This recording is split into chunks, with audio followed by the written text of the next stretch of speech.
Thank you, Jim Jones. Who's popping? Is that me popping? Okay. No, you don't have to apologize. Just curious. I was wondering if it's going to be me. So my talk took an interesting turn the other day. Actually, yesterday afternoon. I'll share that. But I want to just kind of give you a little preview that kind of what I'm hoping to do today is to have a couple fun facts and also some superpowers that I want to share as well. But kind of it all comes down to yesterday afternoon I was with some friends of mine that I hadn't seen in a while. And we were visiting and we were chatting about one thing or another. And it seems to me, and I don't know if it's true for you, but it just may be the world that I'm in, that this 4th of July seemed kind of like there was an undertow of anxiety just kind of hanging there. And there were some horrendous tragedies that happened this week, especially the floods of, I guess at this point, like 69 people have been killed in Texas, and these floods and some other things that have been kind of going on, and just things that are happening in the world. So there just kind of seemed like there was a sort of something there, and we were talking about this. And so my friends asked me, they said, well, as a minister, what are you teaching? What are you speaking about with everything that's kind of going on, what's going on? So I thought about that for a moment, and I thought, if I was to say what it is that I hope I am communicating, it's probably the most fundamental aspect of New Thought. And my teacher used to say that, New Thought's old hat, because it really kind of has its roots that go much farther back. But and I would say this: if I could say everything that I have been speaking about, it would come down to this one sentence: the world is as you are. The world is as you are. In fact, I'd invite you to just quietly say that to yourself. The world is as I am. The world is as I am. So, what does that mean? It's this idea that we create our experience of reality based on the sum of all the experiences that we have had. All the decisions, all the events, everything that has gone on. And at the same time, there's a level of novelty. If you look at that sentence, because I did, I thought, the roots of it are everywhere, but I think probably two areas that I would offer, we hear that statement. One is in the Christian Bible, when the disciples asked Jesus to pray. And there's a line in that prayer where he says, "Let it be done on earth as it is in heaven," which harkens back to something more ancient, which is the roots of Hermeticism, and something known as the Emerald Tablet, where it says, "As above, so below." What is happening on the external is initiating on the internal, and what is happening at the external begins to influence the internal. In other words, there's this idea that has been intuited, and now we begin to play with it in the realm of science, that basically says that everything is interconnected to everything else, and that everything that is happening has a ripple effect to everything else. And one of the things that I want to talk about today, or I begin to talk about in this idea of freedom from all discord, is to begin to look at the myth of individualism, or the myth of rugged individualism. And I guess that was what I thought was funny about the Ayn Rand joke was, because her whole books are all about the rugged individualism, and yet it's a myth, because nothing exists on its own, and everything is part of something.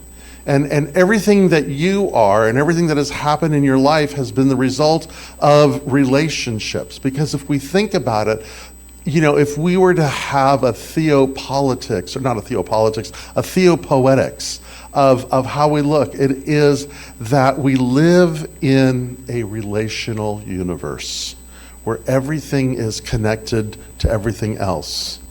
And so this idea, I think for myself, of this hermetic tradition, as above, so below, is in many ways kind of the roots of New Thought itself. And here's a couple fun facts about New Thought and Hermeticism.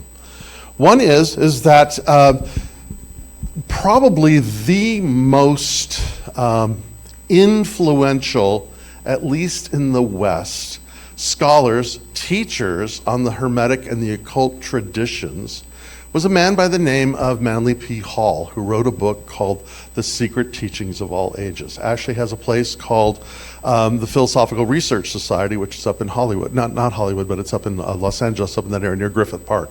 But Manly P. Hall was this amazing and incredible scholar of the early 20th century and compiled all this stuff. So two people that I think are influential or friends, students, associates of his, one was a man by the name of Obadiah Harris. So Obadiah Harris was a student of the founder of our teachings, Ernest Holmes. In fact, Ernest Holmes had asked Obadiah if he would sort of take the mantle of what was then known as the religious science or the science of mind, if Obadiah Harris would take that mantle and sort of carry on the tradition as Ernest Holmes was aging and realizing that he was needing to step down. And Obadiah Harris said no. And Ernest Holmes said, I get that you're on to other things. So what happened is that Obadiah Harris became the second president of the Philosophical Research Society.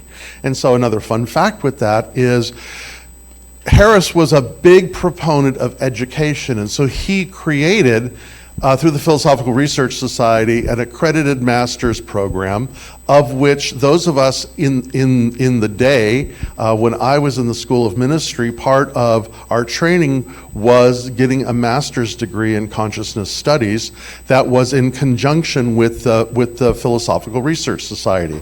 So there's a connection between us and Manly P. Hall in that tradition, and for myself is what I would think is sort of the golden age of ministerial training and the golden age of ministers. I would think, having gone back all the way to the Philosophical Research Society and the work of Manly P. Hall and eventually of Obadiah Harris. But here's another fun fact. Another one of his associates was a man by the name of Ronald Reagan. So what we know about Ronald Reagan is Ronald Reagan was really into mind power and New Thought. That goes all the way back to the days of 20 Mule Team Borax, if anybody remembers those days. And when he was when he was president of the Hollywood Screen Actors Guild and all this, he was a huge proponent of that kind of stuff. And there's stories that are told while he was governor of California, that from now and then his limousine would appear in front of the Philosophical Research Society and he would meet with Mr. Hall.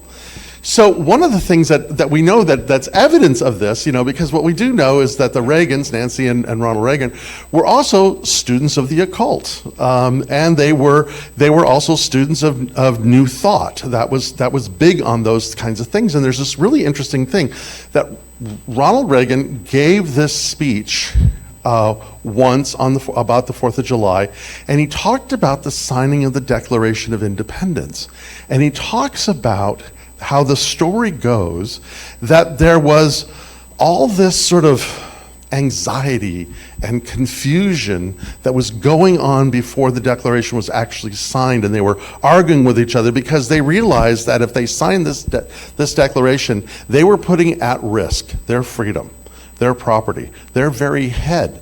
They were going to be seen as treasons because they were signing a Declaration of Independence against the king of the greatest and strongest empire that had been existing at that time. So there was, understandably, a lot of fear. And as the story goes, there was this mysterious stranger who shows up.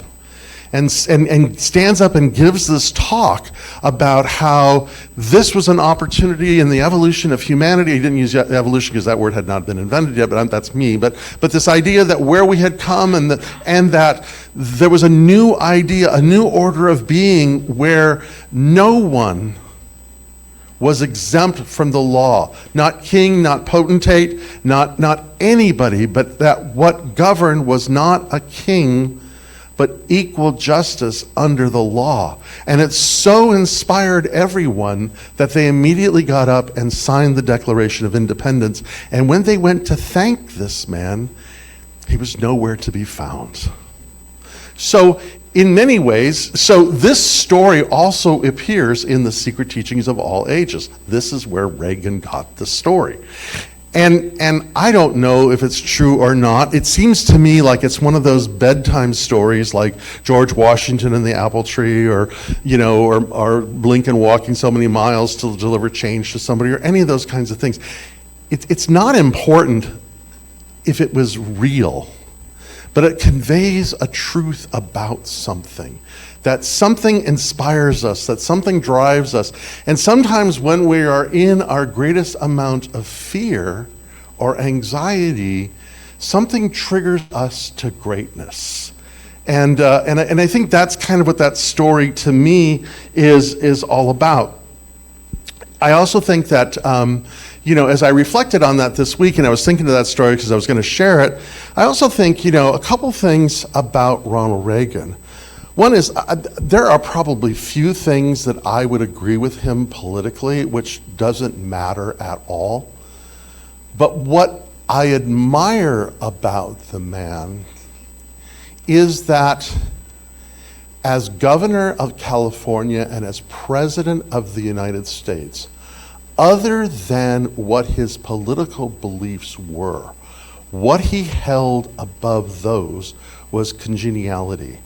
You hear stories about when he was governor of California and, I'm forgetting his name right now because I didn't write, I was going to tell somebody else, but who was Speaker of the House of California, anyway, it'll come back to me. Anyway, they would fight like cats and dogs, and then they both had a love of model trains, where they would spend the evening drinking and playing with their model trains. But the one I do remember is Tip O'Neill. Tip O'Neill, the working class Irishman, Speaker of the House. Ronald Reagan and Tip O'Neill, they could not agree on anything. And yet, what's interesting is they were the best of friends. And they would get together often. After the day's business would close, Tip O'Neill would go to the White House, and they would spend the evening sharing and telling stories and doing things. So there's this sense that above the fray, and perhaps the thing that we've lost, and perhaps the thing that creates the anxiety, is that we have taken the realm of politics and enshrined it as if it's an absolute, and forgotten what is more important for us as a nation is our capacity to respect each other, to know each other, and to find that level of common ground. I think about this again, as I shared last week, Thomas Jefferson and John Adams. Those two, again, completely different people as far as their political views. And yet we have evidence of over 150 letters that they were writing to each other. They were close friends. So, so this was a thought that I had that I kind of want to hold, is what is more important than what we believe? Because the problem with what we believe is there's a quality about that makes the other wrong. And the more strongly we believe in something, the less teachable we become, and the more alienated we become. And unfortunately, we are living in a quality of the world right now that is about us and them. And the more right we are, the more wrong the other appears. John Michael Greer, who's an author that I like, says this. He says, if you ever not want to have anything done, just convince one side that they are right. So, I was thinking about this, and I was thinking about, what is more important than that? And apparently, good. I had this event happen this week that I can't shake. And I can't shake it because I think that there's something really important in this. We were out walking our dogs. And there was a woman, an older woman, who was walking her dog, and her dog was off leash, and our dogs were on leash, because in the green belt it says, do not take your dogs off leash. Fair enough, and for good reason. And we have one 80-pound and one 90-pound dog, and whatever the case may be. And her dog was out leash, she was walking her dog, and her dog made a beeline to our dogs, and there was growling. There wasn't much more than that. Our dogs were actually somewhat behaved, but what I realized is my reaction to it was, although I wasn't a dick, but I wasn't necessarily kind. Was she in the wrong? Absolutely. But so was I. I think of St. Paul when he wrote a letter to the Galatians, where he says this. He says, "My friends, if anyone is detected in a transgression, you who have received the Spirit should restore such a one in a spirit of gentleness." Was I gentle? Because what sticks in my mind, what I can't get out of my mind, is this woman was obviously shamed. And lowered her head and said, I was wrong, and took her dog and literally walked away, because, and I thought, God, I've ruined her 4th of July, and whatever the case may be. But it is, can we make a correction in gentleness? In gentleness. And something even more than gentleness, which is compassion, which immediately led me to The Hobbit that I've been reading this. I'm actually not reading it. I thought I was going to read it, but I'm listening to Andy Serkis, who played Gollum in the films. His reading of it, it is fabulous. I can't stop listening to it. And in fact, I'm not listening to anything else. Thank God I'm not listening to the news. I'm listening to The Hobbit. But there's a part in The Hobbit, and also what's really interesting about this is when Tolkien wrote The Hobbit, which was well before he wrote Lord of the Rings, he had no idea what he was creating. In fact, he had to go back several times and correct things. I talked about this last week in The Hobbit, so that they aligned themselves with his opus, which was the Lord of the Rings. But anyway, so in this story, without giving too much away, but I'll give a lot of it away because it's important to what I'm talking about today, is that Gollum is this interesting character who many ages ago, found himself in possession to the ring, the one ring, unbeknownst to him. And the ring is that which offers absolute power. But the thing about the ring is no one is exempt from becoming a slave to the ring. And one of the things that the ring has power of is you don't die. You just go on and on and on, and eventually become like a wraith.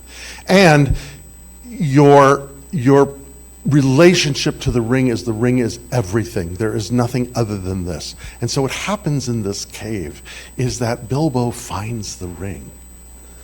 And Gollum realizes that the ring is lost. And he has this huge tantrum, and he's crazed about this. And he's wanting to kill Bilbo to get the ring back. He accuses him of being a thief and all this kind of stuff. And Bilbo realizes that in order for him to escape, he probably has to kill Gollum, because there's no other way. It's just, there's nothing that he can think of in that moment other than how scared he is, how trapped he feels, and how his options are down to almost zero. And then Tolkien writes this: He begins writing, I'll start with where he's beginning to write a little bit about Gollum. And he was miserable, alone, lost. A sudden understanding, a pity mixed with horror welled up in Bilbo's heart. A glimpse of endless, unmarked days without light or hope or betterment, hard stone, cold fish, sneaking and whispering. All these thoughts passed in a flash of a second. He trembled. And then quite suddenly, in another flash, as if lifted up by a new strength and resolve. So, did I miss it? Because what was here is that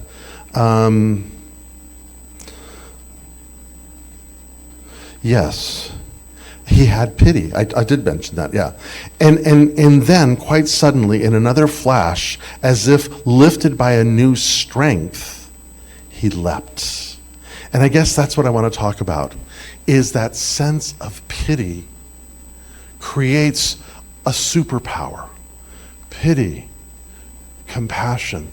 In fact, in Lord of the Rings, as a teaser here, something that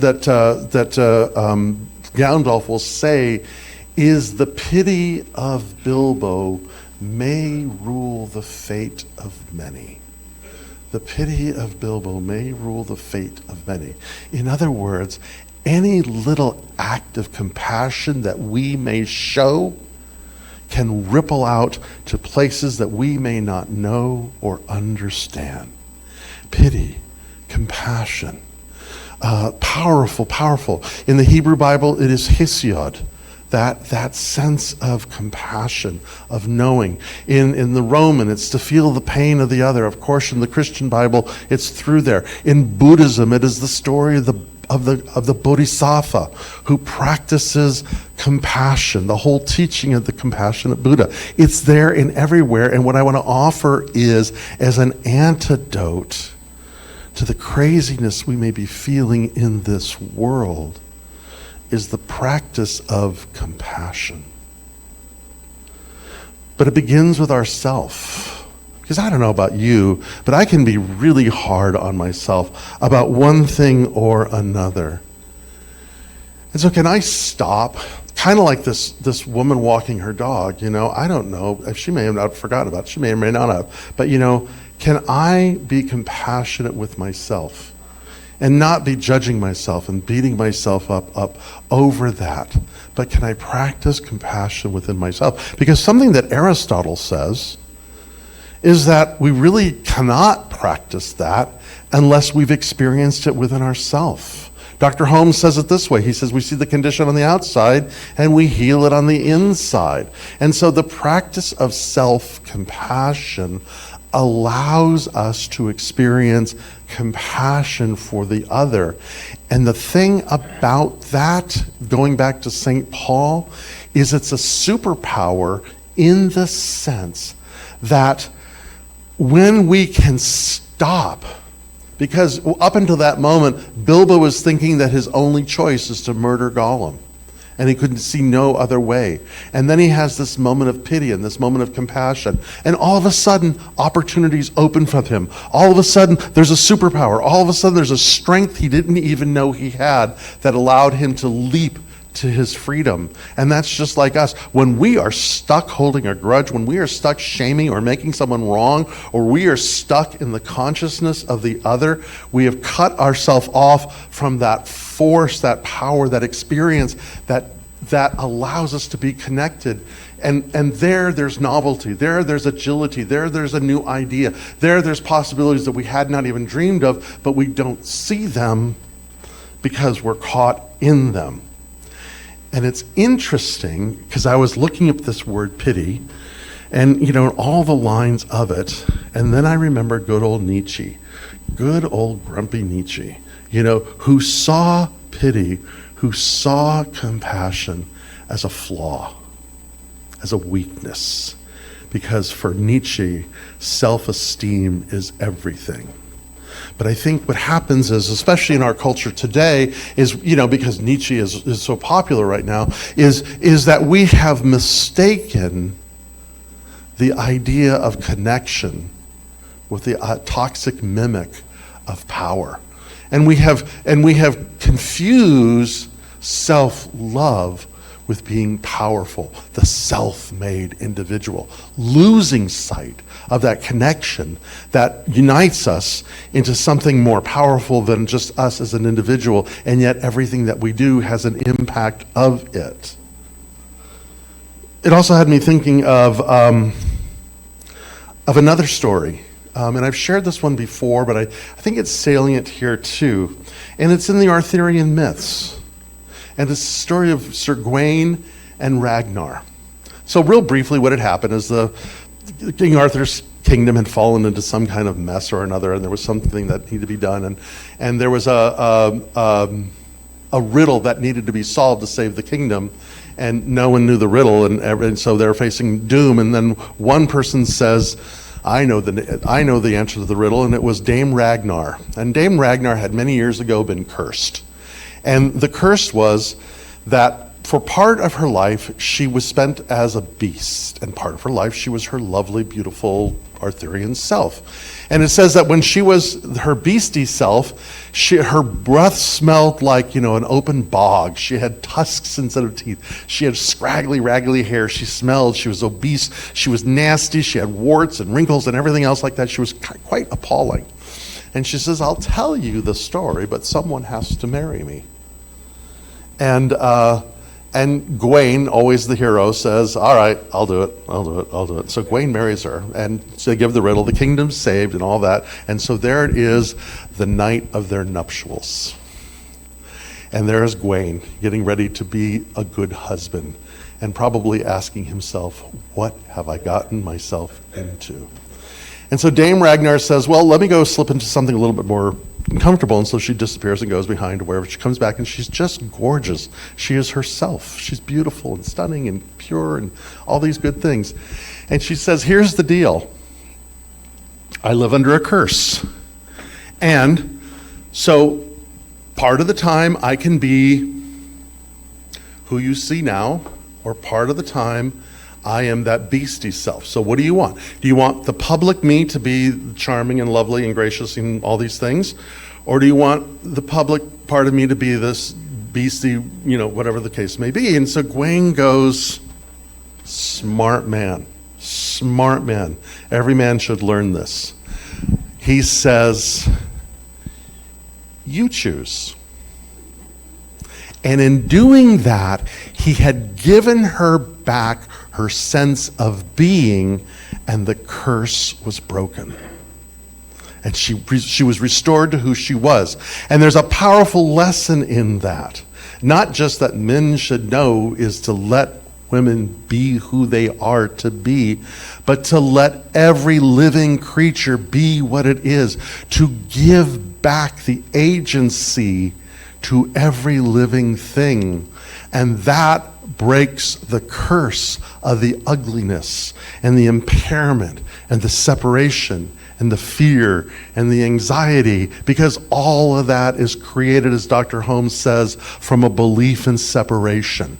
But to give agency back to anything is to practice compassion, which is that sense that you suffer together, that you are together, that there is no separation. And that's the real juice of it. That's the magic.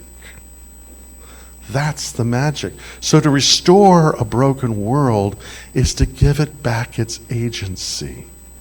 The way that we give ourselves back its agency is to practice the sense of compassion, of pity, as Tolkien would say. And the way that we do that is to remember, as I am, so is the world. Thank you.